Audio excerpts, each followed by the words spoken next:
Alors qu'est-ce qu'une crypto-monnaie? Eh bien pour comprendre la notion de crypto-monnaie, il faut connaître les 4 piliers indispensables qui sont communs à chaque crypto-monnaie. Alors comme son nom l'indique, une crypto-monnaie, c'est donc une monnaie, mais qui est virtuelle. Donc vous n'avez pas de pièces, vous n'avez pas de billets, vous n'avez pas de distributeur physique, vous n'avez pas besoin de faire l'appoint quand vous échangez avec un commerçant. Donc là, votre portefeuille crypto, il se situe sur votre smartphone, sur votre tablette ou sur votre ordinateur. Alors sachez que dans le domaine des crypto-monnaies, il en existe des centaines. Donc je ne vais pas toutes vous les lister, il y a plein de sites qui le font très bien. Maintenant, les principales sont évidemment le Bitcoin, mais vous avez aussi Ethereum, Litecoin et Ripple. Ce sont les 4 principales. Ensuite, ce qu'il faut que vous sachiez, c'est que chaque crypto-monnaie va pouvoir définir le nombre de monnaies qu'il va y avoir en circulation au sein de cette crypto-monnaie. L'exemple le plus simple, c'est Bitcoin. Il a été défini informatiquement, il a été figé. Le nombre de Bitcoin, ce sera 21 millions. Il n'y en aura pas un seul de plus. Et chaque crypto-monnaie peut définir ce paramètre différemment. Donc pour le Bitcoin, c'est 21 millions. Pour une autre crypto-monnaie, ça peut être 200 000. Et une autre crypto-monnaie, ça peut être 1 milliard. L'idée de fond derrière tout ça, c'est d'éviter de reproduire des erreurs que peuvent faire les monnaies traditionnelles, type euro, dollar. Je veux parler ici de la planche à billets. Alors la planche à billets, pour ceux qui ne savent pas, c'est un mécanisme qui permet aux banques centrales de générer de la monnaie comme ça, en un claquement de doigts, et de l'injecter dans le système. Le problème, c'est que donc la masse monétaire augmente, mais que les biens et services n'augmentent pas autant. Ce qui fait que ça génère de l'inflation. Et l'inflation, en général, ça pénalise les ménages, la population globale. Donc sachez que, bonne nouvelle, dans le domaine des crypto-monnaies, on n'a pas de planche à billets. Autre chose à bien comprendre, c'est de savoir comment le prix va évoluer et pourquoi il varie. Alors il y a 2 facteurs pour répondre à ça. Le premier facteur, c'est la loi de l'offre et de la demande. C'est-à-dire que si tout le monde veut acheter cette crypto-monnaie-là, forcément, ça monte. En revanche, si tout le monde la vend, forcément, le prix baisse. Le deuxième facteur, c'est le nombre de monnaies en circulation. Donc, comme je l'ai évoqué juste avant, moins il y a de monnaie en circulation, plus la monnaie est rare et donc plus le prix va augmenter rapidement. Sachez pour finir que l'on peut acheter des fractions de crypto-monnaies. Donc vous n'êtes pas obligé d'acheter un bitcoin entier, vous pouvez très bien acheter 0,01 bitcoin, il n'y a aucun problème. Il n'y a aucune barrière pour démarrer dans le domaine des crypto-monnaies, c'est vraiment accessible pour tout type de portefeuille. Vous pouvez très bien démarrer avec 20 €.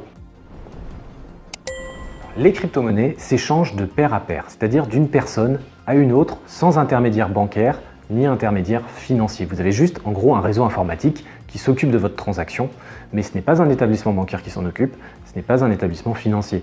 Donc en fait, toutes les barrières et toutes les contraintes que pouvez vous imposer cet intermédiaire, elles tombent. Fini les transactions qui prennent plusieurs jours, fini le gel de votre compte si jamais vous avez un problème, fini les plafonds de cartes, fini les plafonds de retrait. Donc tout ça, il n'y en a plus. Parce que vous êtes sur un système qui est différent, vous ne passez pas par le système bancaire. Donc en gros, les crypto-monnaies, c'est moins de contraintes et plus de liberté.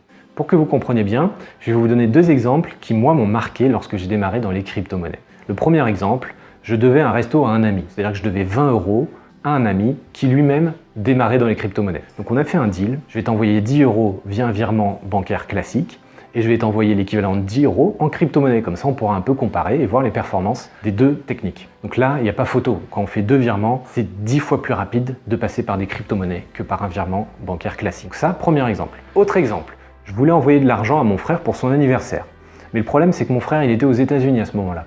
Et je sais pertinemment que les frais de transaction pour envoyer de l'argent à l'étranger, notamment à l'international comme les États-Unis, ça coûte cher. Donc j'ai tout de suite pensé à l'idée de la crypto-monnaie, je l'ai prévenu, est-ce que ça te dit je t'envoie des crypto-monnaies, comme ça voilà, tu auras des crypto-monnaies, c'est peut-être l'occasion pour toi du coup de comprendre un peu ce marché et de voir comment ça fonctionne. Curieux, il a accepté, donc je lui ai envoyé l'équivalent de la somme en crypto-monnaie, ça a pris 30 minutes et il a obtenu sa somme tout de suite. Si j'étais passé par un virement bancaire classique, ça m'aurait coûté beaucoup plus cher et ça aurait été beaucoup plus long.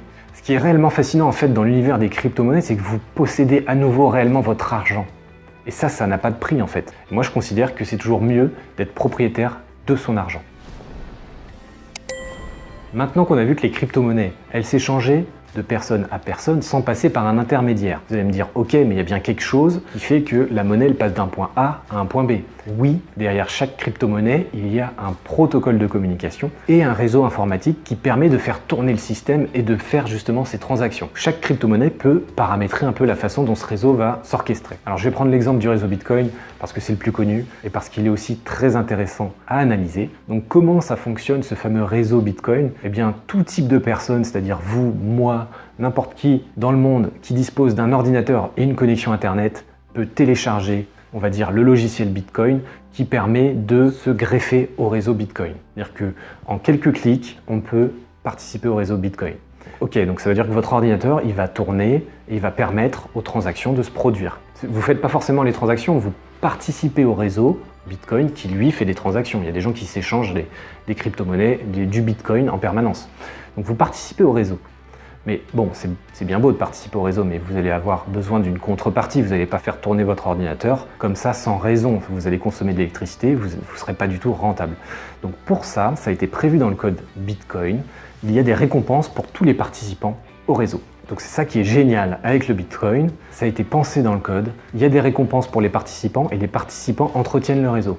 Donc en fait, c'est un cercle vertueux où les participants ont toujours une bonne raison de lancer leur ordinateur pour continuer à alimenter le système. C'est ça la valeur des crypto-monnaies, c'est de décentraliser le réseau pour qu'il n'y ait pas d'unité de contrôle. Voilà, ça c'est très important. Plus un réseau est décentralisé, plus il sera fiable et robuste et surtout sécurisé. On va le voir après avec la notion de blockchain. Alors la sécurisation des données se fait à travers une blockchain. Donc qu'est-ce que c'est que cette fameuse blockchain? Il faut voir ça comme un grand registre qui va lister l'ensemble des transactions de la crypto-monnaie. C'est-à-dire que chaque transaction va être intégrée dans ce registre et elle ne bougera plus. Ça permettra d'avoir une transparence sur toutes les transactions qui ont été effectuées depuis le début de la création de cette crypto-monnaie. Chose qu'on ne peut absolument pas faire avec les monnaies traditionnelles aujourd'hui. Si je vous donne 20 €, vous n'aurez aucun moyen de savoir par où ce fameux billet a transité et d'où il vient. Tandis qu'avec les crypto-monnaies, c'est possible grâce à la blockchain. Donc ce grand registre qui va lister l'ensemble des transactions et qui va garantir une transparence sur tout ce qui a été réalisé au sein de cette monnaie. Alors ce fameux registre, il est très compliqué à falsifier parce qu'en fait, il est répliqué sur chacun des ordinateurs qui participent au réseau. Donc, bon, si vous avez un tout petit réseau, à la limite, c'est envisageable, mais quand vous avez un réseau de la taille de Bitcoin ou de Ethereum, là, ça devient tout de suite beaucoup plus compliqué. Alors pourquoi parle-t-on de blockchain? Eh bien, toutes les transactions sont intégrées dans ce qu'on appelle des blocs qui sont mis les uns à la suite des autres et qui forment donc une chaîne de blocs. On appelle ça la blockchain. Voilà, on arrive au bout de cette vidéo. Retenez bien les 4 piliers. D'abord, les cryptos sont des monnaies numériques. Ensuite, l'échange se fait de personne à personne sans intermédiaire. C'est un réseau décentralisé et donc sans unité de contrôle.